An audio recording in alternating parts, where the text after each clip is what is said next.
छत्रपती शिवरायांना मानाचा मुजरा करतो।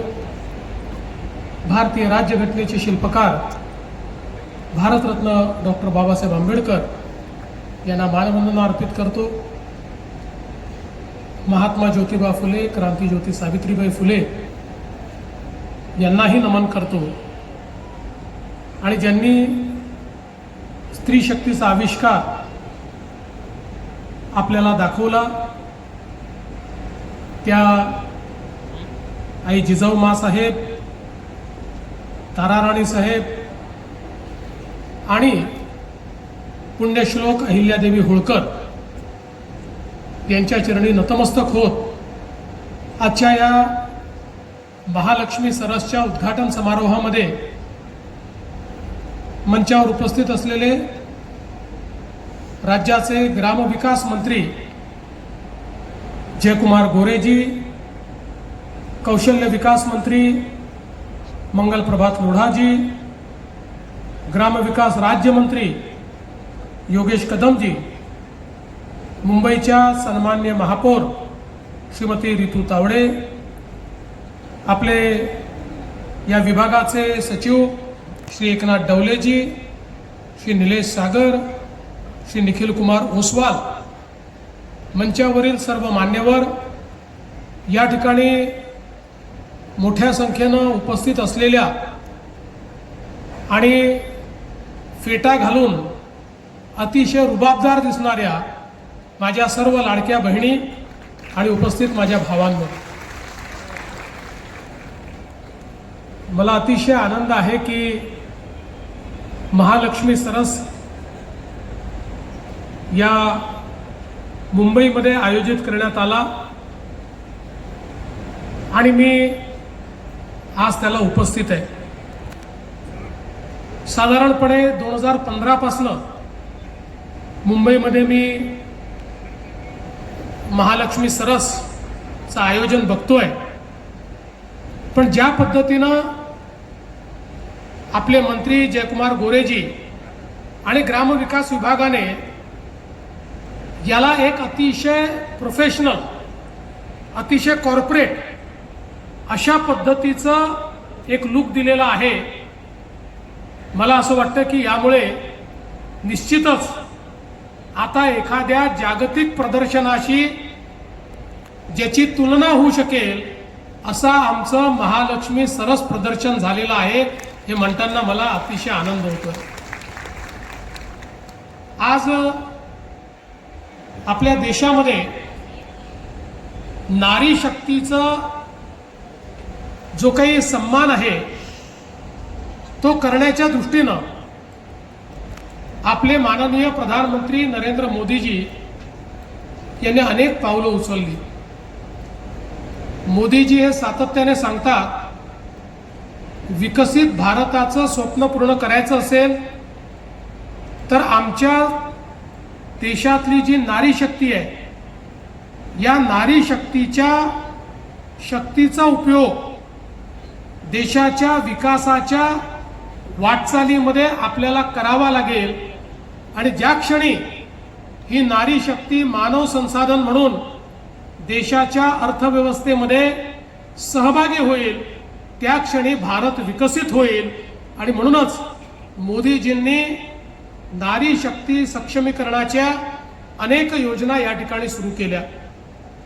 मला आनंद आहे त्यांच्या नेतृत्वात गेल्या 10 वर्षात महाराष्ट्रामध्ये उमेदच्या माध्यमातून असेल, मविमच्या माध्यमातून असेल, ग्रामविकास विभाग, महिला बाल कल्याण विभाग, या सगळ्या विभागांच्या माध्यमातून मोठ्या प्रमाणात महिला बचत गटांची चळवळ ही आपण चालवली आणि कोट्यवधी लोक या चळवळीशी महिला जोडल्या गेल्या, अनेक कुटुंब यातनं लाभान्वित झाली आणि अनेक महिलांनी आपल्या स्वतःच्या बळावर आपल्या बचत गटाच्या माध्यमातून आपली उत्पादनं तयार केली, बाजारपेठ मिळवली, ग्राहकांमध्ये आपलं चांगलं नाव तयार केलं आणि त्यातनं बचत गटासोबत आपलं कुटुंबही सक्षम करण्याचं काम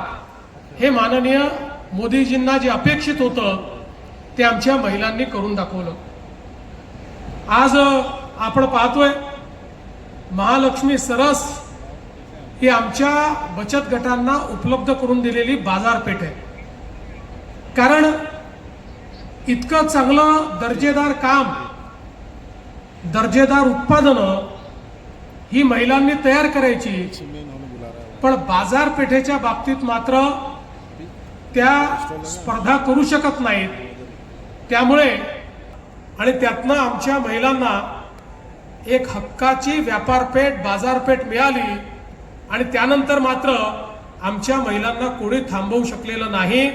आणि दरवेळेस मी इथे येतो, इतक्या नवनवीन प्रकारच्या वस्तू मला पाहायला मिळतात आणि मला तर अतिशय आनंद झाला की आमच्या अगदी सर्वसामान्य महिलांपासनं तर ज्यांनी फूड टेक्नॉलॉजीची डिग्री घेतली आहे अशा महिलांपर्यंत आता बचत गटाच्या माध्यमातून केवळ दर्जेदार उत्पादनं नाही, त्याचं उत्तम पॅकिंग आणि पॅकिंगवर त्याच्यात कुठले पदार्थ वापरले आहेत, त्याची न्यूट्रिशनल व्हॅल्यू काय आहे, त्याचा काय फायदा होणार आहे, अशा सगळ्या गोष्टी प्रोफेशनली नमूद केलेल्या आपल्याला पाहायला मिळतात.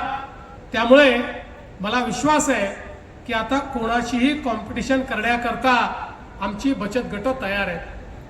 महालक्ष्मी सरस तर काही काळाकरता आपण घेतो, पण या ठिकाणी जो प्लॅटफॉर्म उमेदचा आपण तयार केला आहे ही व्हर्च्युअल मार्केट प्लेस आहे. आज देशामध्ये ई कॉमर्स हा वेगाने वाढतोय आणि अनेक क्षेत्रांमध्ये आता लोक मार्केट प्लेसला जातच नाही, लोक ऑनलाईन खरेदीच करतात.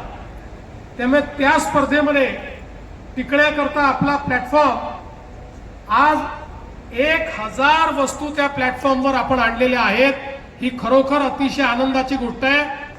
मी या कार्यक्रमाच्या माध्यमातून आणि आमच्या माध्यम प्रतिनिधीच्या माध्यमातून संपूर्ण महाराष्ट्रातल्या जनतेला सांगू इच्छितो, तुम्हाला जी ऑनलाईन खरेदी करायची आहे आमच्या प्लॅटफॉर्मवर येऊन करा.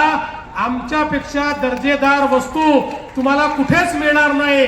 सर्वात दर्जेदार वस्तूंचा प्लॅटफॉर्म हा उमेदचा प्लॅटफॉर्म आहे आणि तुम्हाला जे पाहिजे ते जवळजवळ सगळं या प्लॅटफॉर्मवर या ठिकाणी उपलब्ध होत आहे.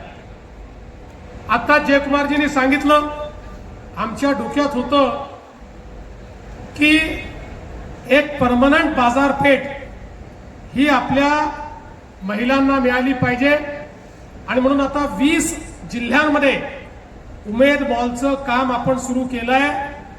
उरलेल्या 16 जिल्ह्यांमध्ये लवकरच आपण करू आणि अगदी आमचा प्रयत्न असेल की पुढच्या 5 ते 10 वर्षामध्ये तालुक्यापर्यंत आपल्याला उमेद मॉल कसा नेता येईल की जेणेकरून एक मोठं नेटवर्क, जसं अलीकडच्या काळामध्ये मोठ्या मोठ्या चेन असतात तशी उमेदची चेन, कोणालाही काही घ्यायचं असेल तर तालुक्यात तो उमेदच्या दुकानातच गेला पाहिजे, अशा पद्धतीची मार्केट प्लेस ही तयार करण्याचा प्रयत्न आपल्याला भविष्यामध्ये करायचा आहे. या निमित्ताने जयकुमार भाऊंनी सांगितलं, प्रधानमंत्री महोदयांना आमच्या सगळ्या लाडक्या बहिणींना लखपती दिदी बनवायचं आहे. आपण ते काम सुरू केलं. यावर्षी 50 लाख तुम्ही पूर्ण करणार आहात. पण जयकुमार भाऊ, वेग मंदावलाय. पहिल्या वर्षी तुम्ही 30 लाख केले, दुसऱ्या वर्षी आणि आता तिसरं वर्ष चाललेलं आहे. त्यामुळे आतापर्यंत तुम्ही 60-70 लाखावर असायला पाहिजे होता. तुम्ही 50 लाख पार करताय, म्हणजे हे मोठंच आहे. देशामध्ये कदाचित आपल्या इतके लखपती दिदी कोणीच नसतील. लावण्याची एक मोहीम हातामध्ये घेतली. माझी विनंती आहे की आपल्या उमेदच्या माध्यमातून एक योजना तयार करा, ज्या योजनेमध्ये बचत गटांना नर्सरी तयार करण्याकरता आपण निधी उपलब्ध करून देऊ. नर्सरी तयार करण्याचं कामही ते करतील आणि त्यासोबत दरवर्षी झाडं लावणं आणि त्या झाडांची निगा ठेवणं याकरताही जे काही आवश्यक त्याचा खर्च आहे तो खर्चही आपण उपलब्ध करून देऊ।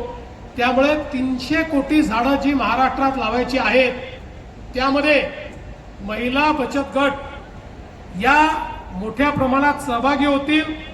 त्यांच्याकरता ते व्हॅल्यू प्रपोजिशन देखील असेल, 2 पैसेही त्या महिला बचत गटाला मिळतील आणि त्यासोबत मोठ्या प्रमाणात पर्यावरणाचं साधन त्या ठिकाणी फळांची झाडं लावली तर पुढच्या काळामध्ये त्याचा फायदा त्यांना मिळेल।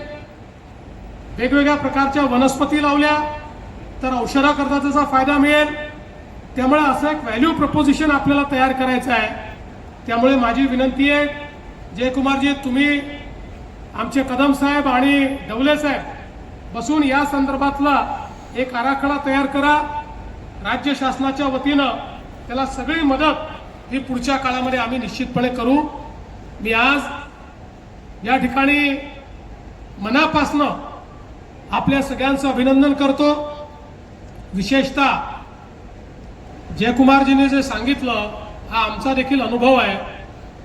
आज वेगवेगळ्या माध्यमातनं 48,000 कोटी रुपयाची कर्ज हे आपण महिला बचत गटांना दिली आहे, पण त्यातला एकूण एक पैसा वेळेवर परत येतो हे देखील आम्ही अनुभवलेलं आहे। त्यामुळे तुम्हीच असे कस्टमर आहात की ज्याला डोळे मिटून पैसे देता येतात, जे कधी पैसे बुडवत नाहीत, पैशाचा अपव्यय करत नाहीत, कमावलेले पैसे व्यसनात घालवत नाहीत।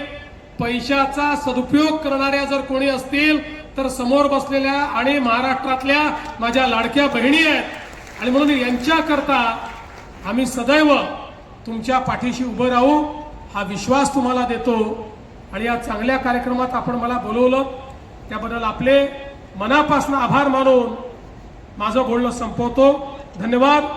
जय हिंद, जय महाराष्ट्र।